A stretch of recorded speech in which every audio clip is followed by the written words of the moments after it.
lovely place. Who are you? Are they... I'm looking right at him. You've really gone downhill since giving your daughter free rein in the work. You might as well use that hammer to... I'll bet you send all the materials to your little princess. I'll bet you send all the materials to your little princess. Blood's always thicker than water, huh? All right, you've made your point, Uncle Koski. As soon as the materials arrive, fixing your chair will be the #1 priority. And Dad, if you've got time to chat, why don't you lend me a hand, See? Lolka knows what the score is. I guess they're... friends. But the way they spoke to each other was so ugly. Then again, it wouldn't be the first time I've seen something like this. Columbina! Sing outside my door in the middle of the night one more time, and I'll unscrew your vocal cords. You hear me? Oh, Zandrone. So that was her way of trying to be friends with me. What a pity. I won't get the chance to say any ugly things in reply.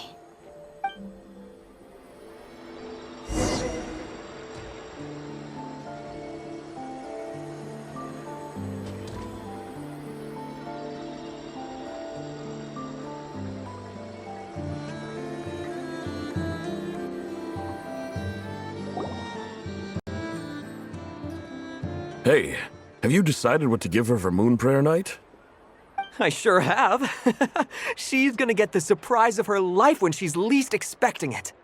Then I'll whip out the ring and pop the question. The surprise of her life. What a fun turn of phrase. Cool, I get the picture. You can spare me the gushy details. Ooh, looks like we have a customer. Hello there, ma'am. Would you like some Moon Prayer Night candy? Huh? Is he talking to me? Can he see me? Here you go.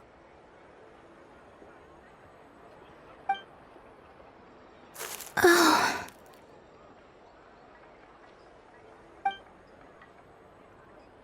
Come back anytime. Right. Now, where were we?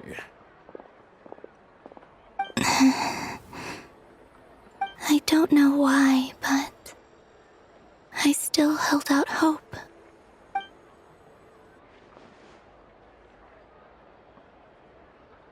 The most important thing right now is to find that mage. This name thing seems super important too, but where do we even start looking? I'd better go pay the Fatui a visit.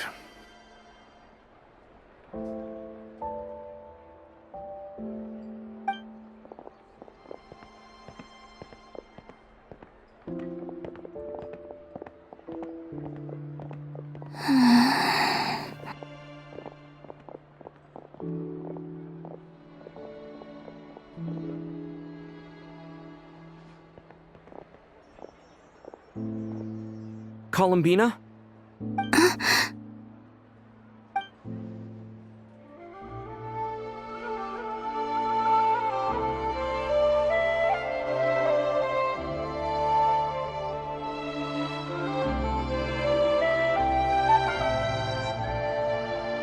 Traveler?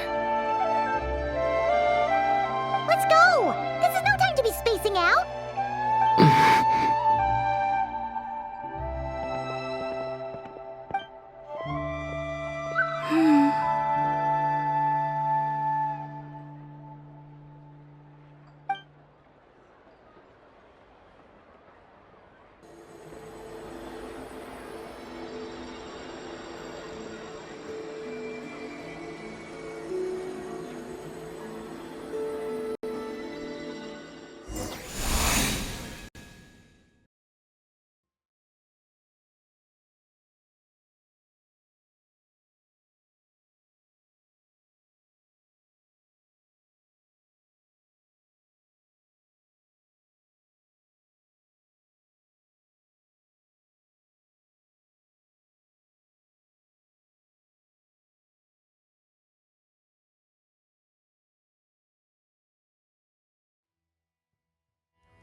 they going? They mentioned a mage and... a name? So, Mr. Varka, are you acquainted with this Nicole? Or should I call her Mage N? Not really. We've never met, though she has come up in conversation. From what I've gathered, Alice kinda took Nicole under her wing. Taught her how to speak in a more ladylike fashion, that kind of thing. Huh. Hard to imagine Alice as an etiquette coach. Yeah, Alice is a larger-than-life personality, I'll give you that. But then again, that's why she's able to draw such an eclectic mix of people into her inner circle. If I remember correctly, being an interesting person is actually one of her main entry requirements. So, if you ever wanted to join the Hexenzirkel, I'm sure you'd both be eligible to apply. Hey! Don't go around making promises on Alice's behalf. I wouldn't dare. I'm just trying to paint a picture of the Hexenzirkel for you. Okay, sure. Anyway, since none of us have ever met Nicole, how are we supposed to find her? We can't just go up to every woman in sight and ask, "Hey, are you Nicole?" Maybe something she's wearing will give it away? Like, a windbloom pinned to her chest or something. Wait a minute. Alice never said Nicole was from Mondstadt. Oh, true.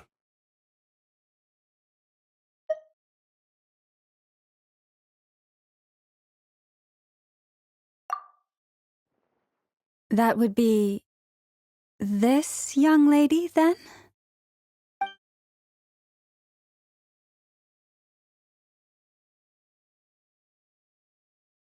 Hey there! Sorry to disturb you, but are you Miss Nicole? Varka, Knight of Boreas of the Knights of Favonius. Alice might have mentioned me before. Mm-mm. Have we got the wrong person? Sorry. Well, this is awkward.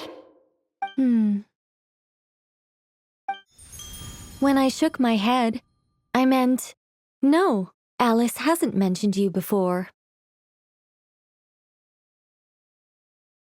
Huh? Where is this voice coming from?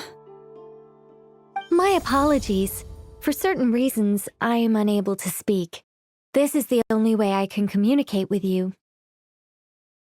It might take some getting used to, but I hope you can understand. Hey, it's fine.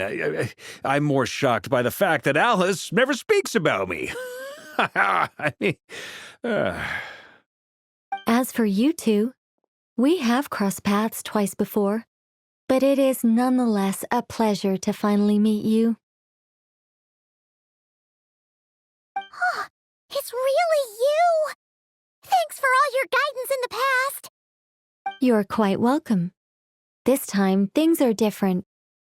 We have reached the unwritten pages of the story. You might say that we stand at the crossroads of fate.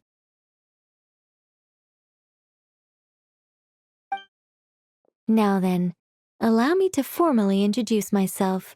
My name is...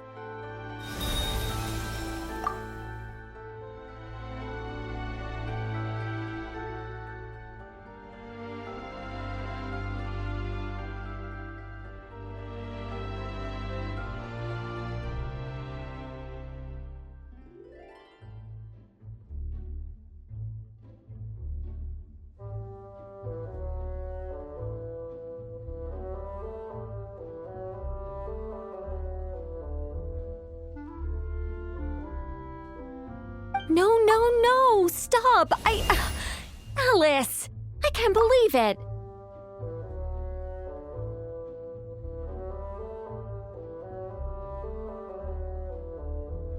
I had a whole speech prepared. I'd agonized over every single word. She always picks the worst moments to ruin other people's plans. I'm so sorry about that. Alice took the liberty of devising some bespoke self-introduction magic for each member of the Hexenzirkel. But I could have sworn I deleted all of the triggering conditions for it. How did it bypass everything? Oh gosh, this is so embarrassing. This is a very different side of Nicole than what we're used to. Is she not used to face-to-face interactions? Don't worry about it.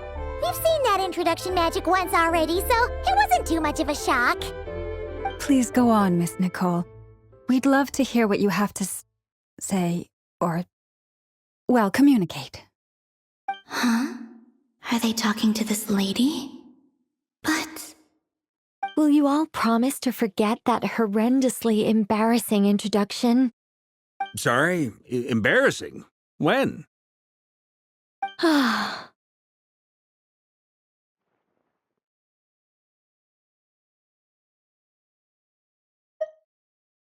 Yes, my name is Nicole, and I am one of a very few angels who have retained both their preferred form and their power.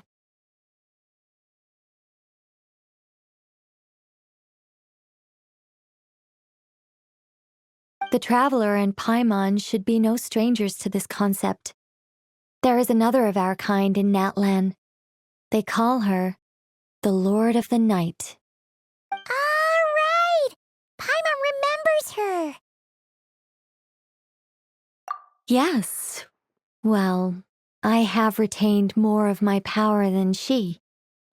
It's because I don't have a long-term duty to fulfill. To be more specific, no. We'll be here all day if I get into the specifics. Moving on. If I'm not mistaken, you are here because you wish to learn how one might reach the moon beyond the sky. That's right. Is that something you can give us any guidance on? Yes, I do know a way. It began with the Hyperboreans, who lived after the War of Funerary Flame. Blank looks. Maybe I should start with the background of the war. Or maybe not. It shouldn't be an issue. I'll fill in the gaps for you when we have more time. Anyway, after that war ended, the three moons retreated to beyond the false sky. The Hyperboreans were humans I once aided. They accepted the civilization and creations bestowed upon them by the angels. But despite accepting many blessings of the angels, many among them still held on to their faith in the moons. They were reluctant to accept the new order. Even after the War of Funerary Flame, they sought to contact the moon goddesses beyond the sky and receive their guidance. But all three had passed away by that point.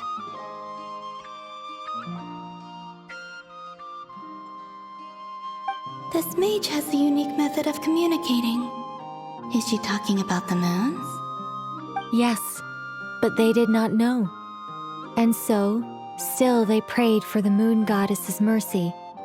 After building titanic structures that consumed vast amounts of Kuvaki, at last they glimpsed the moons and heard their voices.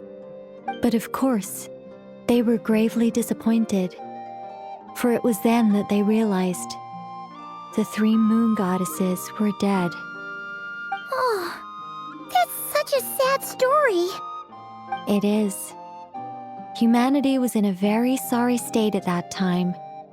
The angels who had once aided them were gone, and the War of Funerary Flames had left them homeless and destitute. Just a second, I gotta ask. How relevant is all this history to the task at hand? Well, I mean, it's... Okay, it seems we've drifted into irrelevant narrative waters. It's been a while since I've had the chance to speak inside someone's head. As soon as I got started, I lost control and the words just flowed out like a waterfall. What I'm trying to say is... Right, yes, that's it. The relevant part is the ritual created by the Hyperboreans. The fact that they bypassed the false sky and saw the true moons implies that they successfully built a connection between Tevat and the outside world. Which means, with enough Kuvaki and a sufficiently stable connection, it should be feasible to send one person over the border. Okay, so they built some kind of portal?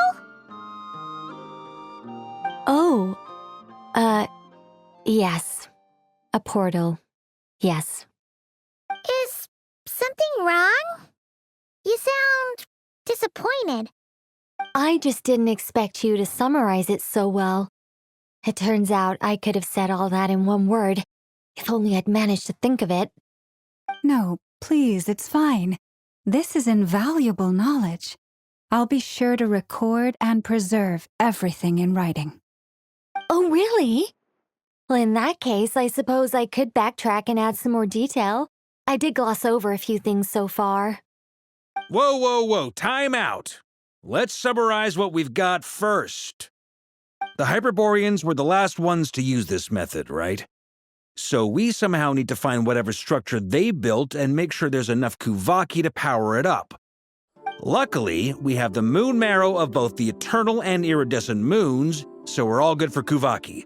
Which means the key issue we need to focus on is finding the place. Am I right so far? Yes.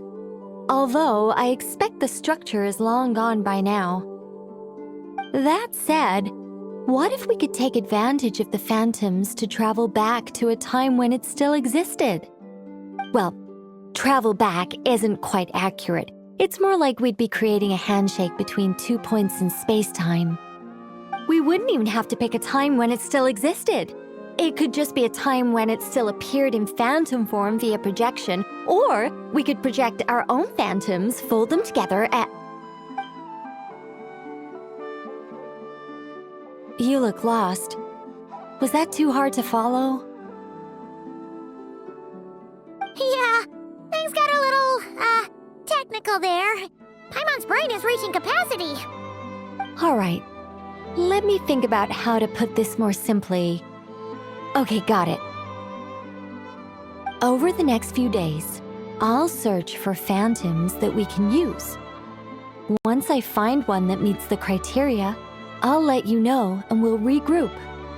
By completing certain rituals, specific individuals will be able to enter the phantom and make it to the Hyperborean structure. If everything checks out and it looks feasible, we'll just need to wait for Moon Prayer Night, and we can send the Moon Goddess back home. I'm really skimping on the detail here. Is this making any sense at all? I think so. For now, we'll just wait to hear from you. Yes. Basically, yes. Great. Counting on you. In the meantime, we'll focus on finding the Moon Goddess's name. My name? Are they looking for a way to stop me from disappearing? Excuse me, Miss... Go on, Miss Nicole. This conversation was a little all over the place. I didn't catch your name. I am Lauma, of the Frost Moon Scions. Ah, I did wonder. I noticed that you listened very intently when I spoke about Hyperborea and the moon's history. If you'd be interested, I'd love to visit you this evening and go through it again in greater detail. Also, if you were serious about making a record, it would be too risky to simply write down the raw details as is. I would suggest some tweaks. Maybe rewrite the stories as fairy tales or fables, perhaps even prayers. Anyway, we can cross that bridge when we come to it. So, see you later then? Oh, and no need to prepare anything. Just a cup of tea will do. See ya! She seems friendly. It's just... It's so nice to find someone who's actually willing to listen. I've been dying for a chance to finally go through all this systematically from start to finish. Any longer and I'd probably start forgetting it. Now Paimon gets why Alice told us to mind our heads. Ha ha ha ha, what did I tell you? A lot of quirky people in Alice's orbit. Now then, the next order of business is, where do we start looking for the Moon Goddess's name? Maybe the rest of what Nicole has to say might give us some clues. Once I've heard her out, I'll summarize the salient points and share them with you all. I'm also inclined to review our other documents. Yes, our faith was first established by our Hyperborean ancestors, but many of the more factually accurate records are from after Kutar's birth.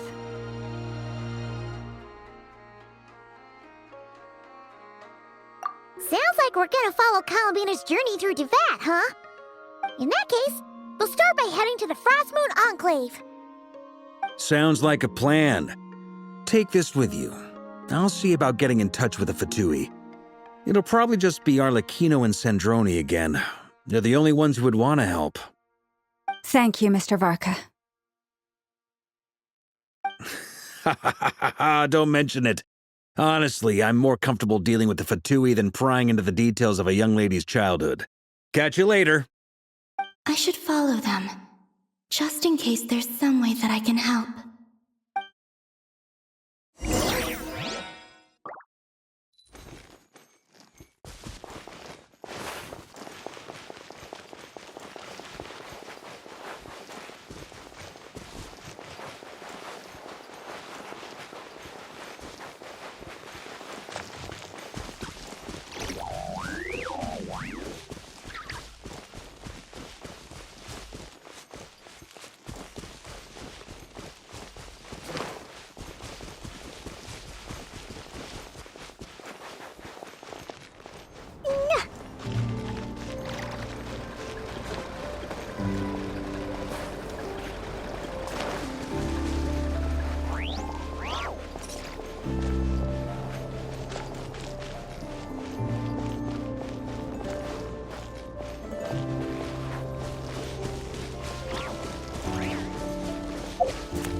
A while ago, I took the time to organize all documents in our possession that pertain to Kutar. What you see here is the material I consider reliable. You're saying there's unreliable material too? Yes. Most of the information we have was transmitted through an oral tradition. Inevitably, some of her stories were mythologized and deified over the years through countless retellings. That's why I organized them into reliable and unreliable. There's no sense seeking answers in history unless we can ensure the veracity of the historical record.